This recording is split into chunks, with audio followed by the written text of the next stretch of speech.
Anna Hazare speaking in Raleigh Siddhi over there, just moments after the Lokpal bill was passed by Lok Sabha. Remember, it only requires the president to give his assent to the bill, and then it will be published in the official gazette of the country and passed into law.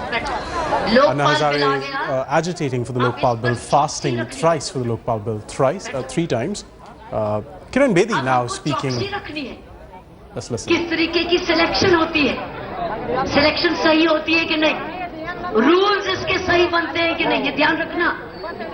कानून सही मिल गया, ये मैं आपको बता दूं। Select committee की सारी रिकमेंडेशंस को मान लिया गया और राज्यसभा में समाजवादी पार्टी पार्लियामेंट से हटने से ये फायदा हुआ, बहुत बढ़िया डिबेट हुई, बहुत बढ़िया डिबेट हुई। उससे कानून में और भी अच्छे संशोधन आए। साथियों, राज्यसभा के लिए धन्यवाद बोलिए और खूब ताली बजाइए। लोकसभा में जिस प्रकार कपिल सिब्बल साहब और सुषमा स्वराज जी ने जिस प्रकार अपने विचार रखे और राहुल गांधी जी ने भी खड़े होकर कहा जो बाकी के अन्ना के बिल हैं वो भी लाओ और पार्लियामेंट सेशन को चाहे एक्सटेंड करना पड़े एक्सटेंड करो, हम इन तीनों का धन्यवाद करते हैं। साथियों, बहुत बढ़िया आज इतिहास रचा गया। इस देश में स्वतंत्रता के बाद, देश की आजादी के बाद ऐसा मौका बहुत देर के बाद आया है। एक बहुत कठिन बिल किस प्रकार ये पास किया गया है, किस प्रकार ये बनाया गया है। मैं साथियों, ये असंभव को संभव बनाया गया है। आज इस देश को एक सुप्रीम कोर्ट मिला है। किसका? एंटी करप्शन का, जो सिर्फ भ्रष्टाचार मुक्ति के लिए सुप्रीम कोर्ट है, जिसमें 8 लोग हैं, 8 लोग हैं, 4 और 4 8, 4 ऊपर के जज और 4 हमारे में से सिविल सोसाइटी में से बुद्धिजीवी जो एक्सपर्ट कानून के हैं, तफ्तीश के हैं, वित्त के हैं, विजिलेंस के हैं। 8 ऐसा कोई भी कभी कोर्ट नहीं बना जिसमें सिविल सोसाइटी के लोग भी हों और उधर से कचहरियों के और कानून और व्यवस्था की वजह से भी हों। ये दोनों मिलके एक न्यायपालिका बन रही। साथियों, एक न्यायपालिका मिली है। एक डायरेक्टर सीबीआई को छोड़ के अब 8 लोग बने हैं। 8, वो बेचारा एक डायरेक्टर सीबीआई को कहा जाता था, सुप्रीम कोर्ट ने कहा था वो पिंजरे का पंछी है, पिंजरे का तोता है। अब पिंजरे का पंछी नहीं रहेगा, वो भी आजाद हो गया है, क्योंकि सरकार के बदले अब लोकपाल को वो जवाबदेही है। साथियों, ये इतिहास रचा है। ये अन्ना की तपस्या, अन्ना की कुर्बानी का इतिहास है और लोकसभा में और राज्यसभा में दोनों ने अन्ना के इस बलिदान, अन्ना के इस अनशन, अन्ना के त्याग के लिए धन्यवाद दिया है। अन्ना के इस पार्लियामेंट में सभी ने अन्ना के इस त्याग का बहुत बहुत श्रेय अन्ना को जाता है, वो कहा है। साथियों, हम इस वक्त श्रेय की बात ही नहीं कर रहे, लेकिन पार्लियामेंट लोगों ने अन्ना को इसका श्रेय दिया। अन्ना तो श्रेय के बिल्कुल नहीं मांग रहे, अन्ना तो इस मंदिर के बाद बैठे हैं और ये आज हमें कामयाबी मिली है। साथियों, मैं यही कहना चाहूंगी, आने वाले समय में अन्ना एक चौकसी बना रहे हैं, अन्ना एक अलर्ट ग्रुप बना रहे हैं, जिसमें पुराने रिटायर्ड अच्छे जजेस, रिटायर्ड कोई अच्छे बुद्धिजीवी लॉयर्स और भी सिविल सोसाइटी के समझदार लोग जो निष्पक्ष हों, किसी भी पक्षपात की तरफ ना हो, वह अब निगरानी रखेंगे कि कैसे रूल बन रहे हैं, कैसी अपॉइंटमेंट हो रही है और स्टेट्स में लोक आयुक्त कैसे आने वाले हैं। आने वाले साल में लोक आयुक्त अब स्टेट्स में आने हैं।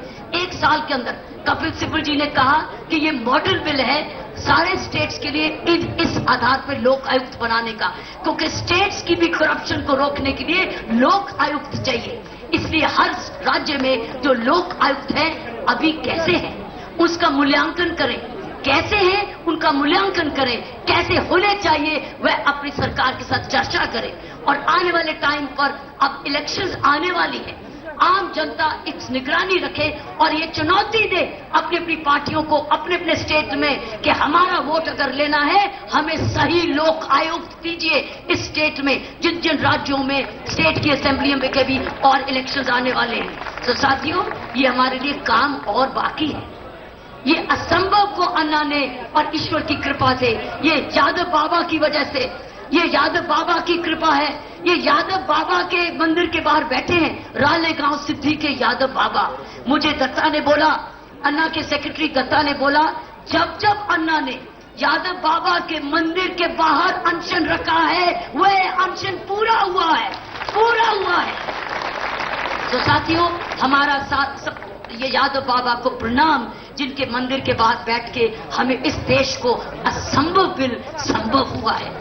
इसका फायदा ये होने वाला है कि आने वाले सालों में जो करोड़ों रुपए हमारे भ्रष्टाचार में जाते थे, वो सारे गरीब के काम में वापस आएंगे। उसकी सड़कें बनेंगी, स्कूल बनेंगे, अस्पताल बनेंगे, हवाई जहाज बनेंगे, बस स्टैंड बनेंगे, रेलवे स्टेशन बनेंगे, नौकरियां मिलेंगी, कामकाजी को काम मिलेगा, अच्छा काम मिलेगा। साथियों, बहुत अंतर आने वाला है। हम अन्ना हजारे की इस कुर्बानी, इस त्याग, इस भक्ति का जितना भी धन्यवाद करें उतना ही कम है। साथियों, पहले कुछ गुमराह हुए थे कि लोग कि ये कानून सही नहीं है। अन्ना को पूरा विश्वास था, और मेरे भाई विश्वंबर ने आज नहीं 1 साल से विश्वंबर भाई अन्ना को सिलेक्ट कमेटी के बारे में थे। और उनके साथ साथ जब विश्वंबर भाई सफर करते थे, ट्रैवल करते थे, या जनरल सिंह साहब जब उनके साथ अपने अपने मोर्चे में होते थे, ये उनका बताते थे, अन्ना ये कानून आ रहा है, ये सिलेक्ट कमेटी सही दिशा में है। सो हमारे साथी, अन्ना ने 4 दिन नहीं पढ़ा, अन्ना ने 14 दिन नहीं पढ़ा कानून, अन्ना ने 1 साल से सिलेक्ट कमेटी का जानते थे कि सिलेक्ट कमेटी सही दिशा में है। तो साथियों, जिन लोगों भाइयों को थोड़ी सी इग्नोरेंस हुई या नासमझी हुई, हम कहते हैं कि अब समझ लो कि अन्ना की और उनकी भी मेहनत, अन्ना की मेहनत सफल हुई। हम उनका भी धन्यवाद करते हैं कि उन्होंने जो हमारा एक बुनियाद रखी थी इस मूवमेंट की। तो अन्ना, अब हमको चौकसी करनी है कि आने वाले समय में अब ये कानून जो आया है वो अब सही दिशा में जाए, सही नियुक्तियां हो, सही दिशा में जाए, सही नियुक्तियां हो, सही रूल बने और सही लोक आयुक्त भी बने। अभी बहुत काम अब आगे जारी है, सेंट्रल लेवल पे भी और स्टेट्स के लेवल पे भी। आपका बहुत बहुत धन्यवाद। ये कोने में जो लोग खड़े हैं, कृपया हाथ जोड़कर विनती है, बैठिए। यहाँ देखने के लिए कुछ नहीं, सुनने की बात है। आप बैठकर सुन सकते हैं, खड़े होकर देखना क्या है, कोई नाटक तो नहीं चल रहा है। जो बात है वो सुनना है, बैठकर सुनिए। पीछे लोग बैठे हैं, उनके बारे में आप जनरल साहब थोड़ा बोले। माननीय अन्ना जी, और यहाँ पर जो उनके समर्थन में आप सब आए हुए हैं, सबको आज के इस महत्वपूर्ण ऐतिहासिक बिल के पास होने पर बहुत बहुत बधाई, बहुत बहुत अभिवादन आप सबका।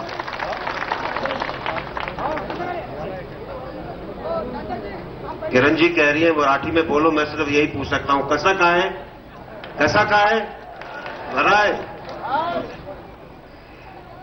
देखिए, ये ऐतिहासिक मौका है, ऐतिहासिक बिल है, जिसके लिए अन्ना जी ने 2 साल पहले एक अभियान शुरू किया था, और इस अभियान में निरंतर कुछ न कुछ रुकावट आती रही।